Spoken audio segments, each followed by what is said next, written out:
اور اللہ ہی کی عبادت کرو اور اس کے ساتھ کسی چیز کو شریک نہ بناؤ، اور ماں باپ اور قرابت والوں اور یتیموں اور ناداروں اور رشتہ دار ہمسایوں اور اجنبی ہمسایوں اور پاس بیٹھنے والوں اور مسافروں اور جو لوگ تمہارے قبضے میں ہوں سب کے ساتھ حسن سلوک کرو۔ بے شک اللہ تکبر کرنے والے، بڑائی مارنے والے کو دوست نہیں رکھتا۔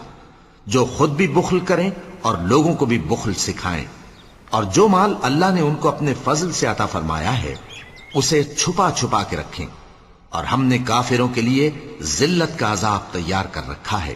اور جو خرچ بھی کریں تو اللہ کے لیے نہیں بلکہ لوگوں کے دکھانے کو، اور ایمان نہ اللہ پر لائیں نہ روز آخر پر۔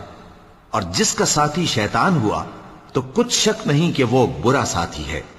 اور اگر یہ لوگ اللہ پر اور روز قیامت پر ایمان لاتے اور جو کچھ اللہ نے ان کو دیا تھا اس میں سے خرچ کرتے تو ان پر کیا مصیبت آ پڑتی، اور اللہ ان کو خوب جانتا ہے۔